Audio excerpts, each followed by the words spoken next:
Dinesh D'Souza has a new movie coming out.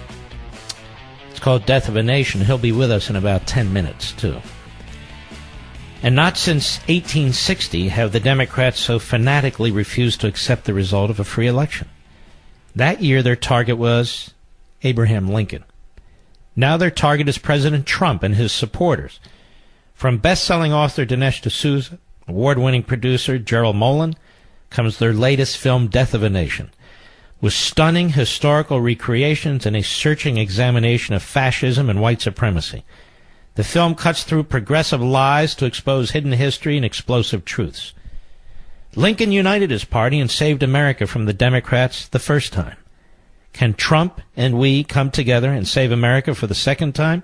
Well, Death of a Nation, now playing in theaters nationwide, rated PG-13, may be inappropriate for children under 13. Learn more at deathofanationmovie.com, deathofanationmovie.com.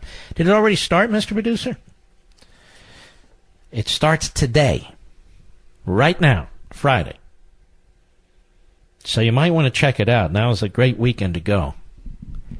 And you know what? I'll see it this weekend, too, as a matter of fact. I love Dinesh D'Souza movies. Very, very much. They're really good movies. They're very well done. Dinesh D'Souza's brand new movie is out right now as I speak. Tonight's the night to go. Death of a Nation. How are you, sir? Great to be on the show, Mark. A pleasure. It's my pleasure. Tell us the guts of this movie, because I'm certainly sympathetic with what this says here that I'm reading. Basically, the movie examines two big ideas. The first one is racism or white supremacy, and the second is fascism. Ever since the 2016 election, the left has been flinging these charges at Trump and at the right. The basic idea here is that Trump is a fascist, Trump is a racist, and the point of all this is to basically say that even though Trump may have won the election democratically and gotten an electoral majority, he doesn't have any legitimacy. He doesn't even deserve to be the president because he's kind of like Hitler in 1933. Now, what I do in the movie is I take you into a kind of deep dive, both into the history of racism and fascism, to tell you what those things mean, who committed the horrific racial crimes of the 20th century, and in the case of slavery, the 19th century, and then I bring you right up to the present, and I ask the kind of crushing question, where are the racists and the fascists now? That's the theme of the movie. It's amazing, isn't it, that the Democrat Party's been able to whitewash its history? Well, the reason they could do this, Mark, is because they dominate academia, the media, and Hollywood. And when you have all those three big megaphones, you can put out a lot of big lies. And even if you or I know differently, we don't have as big a megaphone to contradict them. And so they've been putting this stuff in the classrooms, on the History Channel, in NPR, in Michael Moore's documentaries. And when young people get this from all different directions, they think it has to be true. How else could I be finding out about it from so many different quarters? But it's the same progressive narrative, and it leaves out inconvenient facts, and it's spun to serve progressive ideological ends. You know, I had Shelby Steele on my Fox program a couple of weeks ago, and he said, oppression is over. Oppression is over. Slavery is over. Segregation is over. Freedom. And he says people are having a difficult time dealing with liberty, with freedom. And so what do? They complain about the system. They complain. They try and drag history into it and so forth and so on. That's taking place too, isn't it?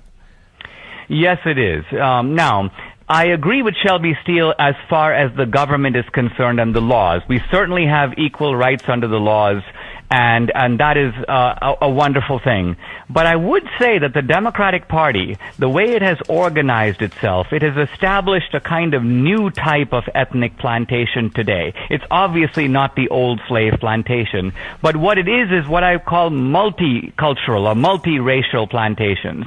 They've got ghettos for the blacks and barrios for the Latinos and reservations for the Native Americans, and all those places are markedly similar. You have dilapidated housing and broken families and a high degree of violence and a sense of intergenerational dependency, and no one gets ahead, and there's nihilism and despair. And amazingly, all these places are administered by the Democratic Party, and they deliver 90% of their votes to the Democratic Party. So I think that if you're looking someplace for institutional racism, there it is. I think he'd agree with most of that. Let me ask you something. Your ancestry is Indian. You write, brilliantly about the issues of race in this country, the history of race in this country. What really has motivated you to jump into this with 2 feet? Well, I think I was 17 years old when I first came to America. I had $500 in my pocket, and I was coming to a new country as an exchange student. What I saw in America literally amazed me. The kind of country this is, the abundance of life that this country provides to the ordinary guy. The rich guy lives well anywhere in the world, but a country is judged by what kind of prospects, what kind of chance it offers to the ordinary fellow to climb up the ladder of success. I also realize that I can do things with my life in this country. I can be the architect of my own destiny and write the script of my own life in a way that would really be unimaginable in India and very difficult even in most other places in the world. So my politics is really based on that. It's based upon defending the idea of America and the ladders of opportunity that enable a brown-skinned guy like me with nothing to his name to be able to better his life and be in the driver's seat of his own life.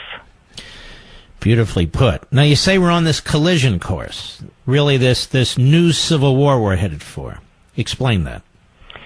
Well, what's going on here is that the Democrats have essentially adopted fascist tactics while blaming fascism on Trump and on the right. Now remember, fascism has always been a phenomenon of the left.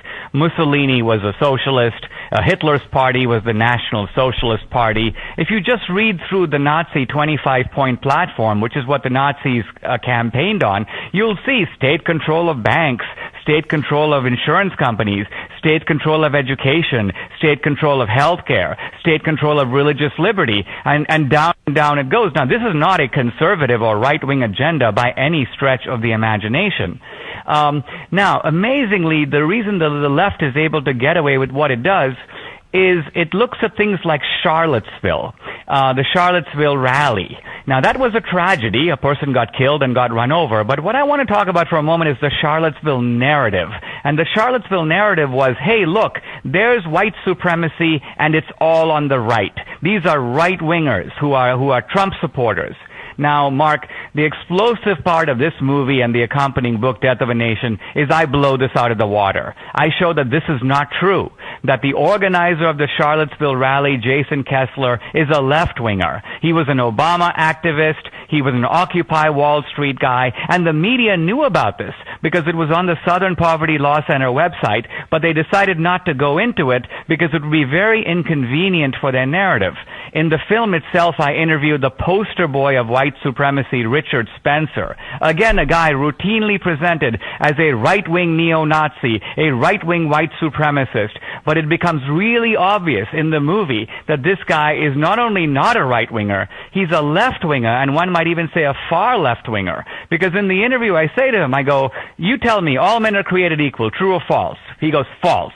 I go, where do our rights come from? He goes, well, they don't come from God. I go, well, where do they come from? He goes, our rights come from the state. The state gives us our rights. So this guy turns out to be a statist, a collectivist. I ask him, what do you think of Reagan? He goes, he was a terrible president. I say, who are your favorite presidents? And he names one Democrat after the other. And so what we begin to realize is that we have been spun a narrative. The left has concocted the Charlottesville narrative for ideological ends. Ultimately, they're taking, if you will, the fascism on the left that they embody and foisting it on the right. And that's a big, big lie. That is fascinating. Now, are you having any problems lining up theaters? That's always seems to be a little tough. Mark, that's not a problem. The movie is in over 1,000 theaters. It opened today. We're excited to see how it does over the weekend. I mean, look, there's an article in yesterday's Washington Post. Dinesh claims that Hitler was a liberal Democrat. Now, the stupidity of this article is almost beyond description. I do not claim that Hitler was a liberal Democrat. I do show in the movie that the Nazis did lift some of their ideas, some of their bigoted and even murderous ideas. They were modeled on American progressives and on the Democratic Party. That's the crushing truth. But rather than face the truth, they can't refute it, so they create a straw man. Dinesh is saying that Hitler was a liberal Democrat because that can be then said to be prima facie absurd, so people don't need to see the movie. But they do need to see the movie because it's based on facts. The book has chapter and verse. And ultimately, I think if minorities see the movie, they will be not just walking away, they'll be running away from the Democratic Party. Well, that's a key, isn't it?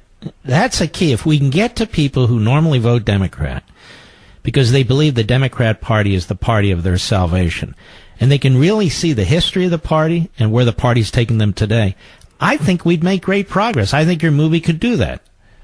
I think it can be a first step. Ultimately, I think, of course, Trump is the one who needs to you might say, break up the Democratic plantation.